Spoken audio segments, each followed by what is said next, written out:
Okay, I'm back, part three. All right, this should be our last little section. Be able to wrap it up here in the next few minutes. Okay, so the persuasive letter. So this particular student had to advertise for their ecosystem, which happened to be the swamps and marshes. It reads, "Dear Traveler, it was told that you are looking for a new ecosystem to visit. I wanted to give you some information about the best place to visit. There are ducks and owls to see here. You will be able to take some very beautiful pictures of the animals and the water and plants. When the tall grasses sway in the breeze, you will feel very calm. I hope you will plan to travel to the beautiful and peaceful swamps and marshes. Thank you." All right, so you can hear the poetic language in that writing of this particular student. Does the student understand the ecosystem? Yes. Do they explain the animals? Some of the animals live there? Yes. Do they explain the some of the plants? Yes. The tall grasses will sway in the breeze. Trying to sell that. That to be at the swamps and marshes to be the best place to visit. Also, they were asked to, and did let them type their letters up if they wanted. Some included pictures like this particular student, some did not, some did handwritten letters, and that's all fine with me. All right. And the last stage, the last type of nonfiction writing would be the descriptive writing, and it uses sensory details, figurative language, rich in details, defined as writing that is grounded in observation and experience, which hopefully most of nonfiction is. The book that you see there, Ralph Fletcher's Craft Lessons, an excellent book. There are some writing ideas, like it says there, K through 8, quick little lessons in that book. I would recommend it. Okay. All right. So descriptive writing will be our last type of nonfiction. So this next activity, it's always interesting when I've presented in person. I was expecting something, I guess, because it aligned with my thoughts. And so I've been pleasantly surprised at this. All right. So the next little excerpt is taken. I picked a disgusting topic, in my opinion, tarantulas, because I'm not a fan of spiders. But this is taken from an encyclopedia entry about tarantulas. So just pause the video, take a minute to read it. And now the second excerpt is from a nonfiction picture book.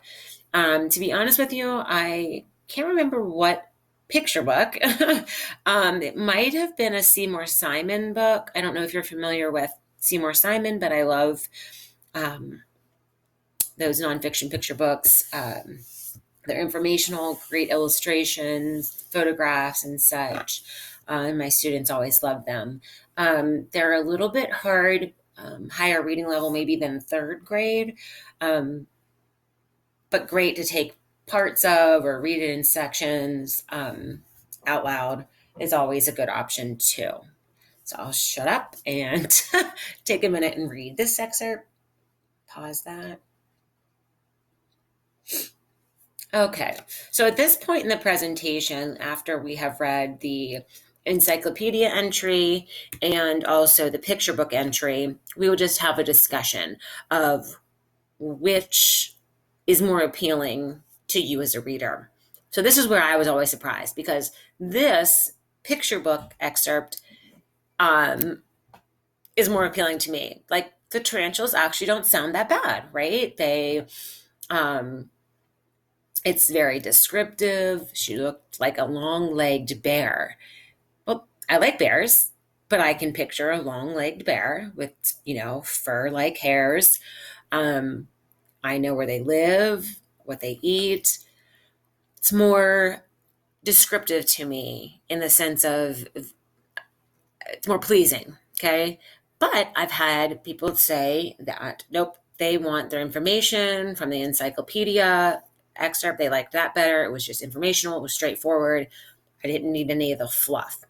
And what I took away from those comments is just the even more of the importance of including all types of literature with our students, including encyclopedia like reading, articles, showing videos, reading picture books, um, having just more descriptive writing with more of the expository informational writing and reading. So when I say writing, I mean writing that the students are doing, but also writing that they're reading, literature that they're reading or that you're reading to them.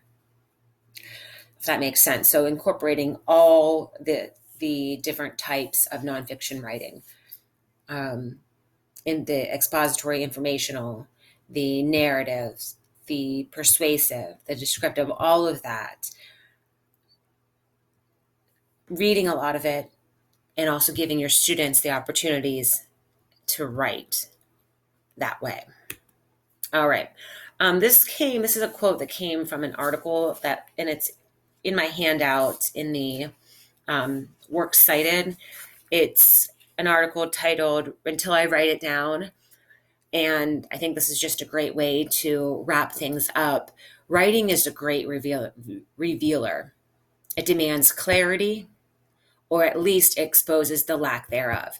And in all of those examples of the students writing that I showed you, had they not understood the science content, they wouldn't have been able to write it down. So it was very revealing of what they knew or what they didn't know.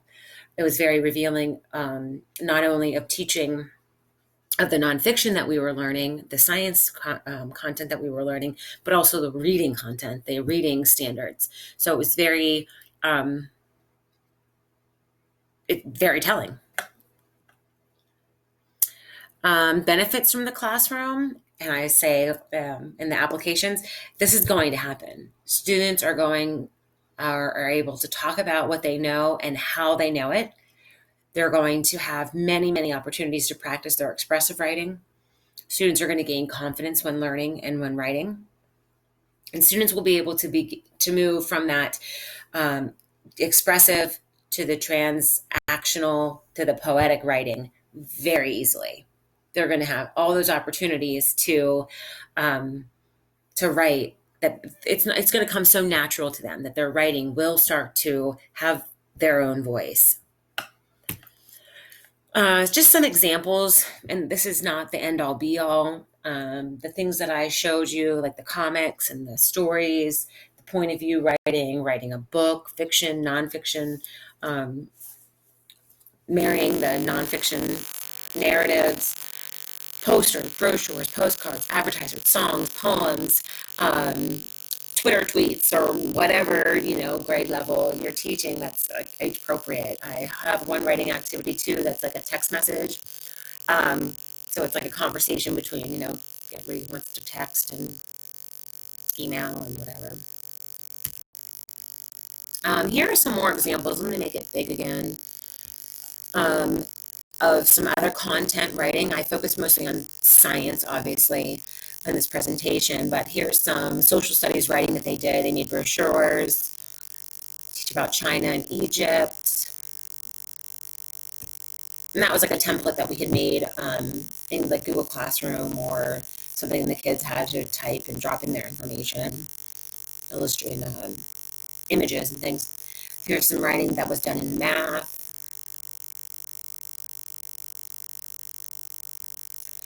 Okay, so you're going to pause me again. Writing to learn, writing across the curriculum. What does it mean to you now after hearing this presentation, seeing some examples of writing in the content area? How has your opinion changed from that first expressive writing that you did when I asked you the same question 45 minutes ago? Okay. So again, we will share these out, and hopefully your understanding or your examples or your application to writing across curriculum is deeper than what it was when we first started. Writing, this is Kelly Gallagher, writing is not simply a vehicle that allows students to express what they know. Writing is a tool that generates new thinking. And so hopefully that is what has happened for you today, and we can instill in all of our students. All right, moving forward, I always welcome and appreciate your feedback. You can email me any questions or comments. I'm not going to be available on the 12th as I'm going to a wedding. I'm attending a wedding. So there is my email if you would like to email me any questions, comments, you want to, I don't know, get any hard copies or digital copies of some of the templates that I use. I'd be happy to share those things as well. So thank you for your time. I hope it was enjoyable for you, and I look forward to hearing from you. Thank you.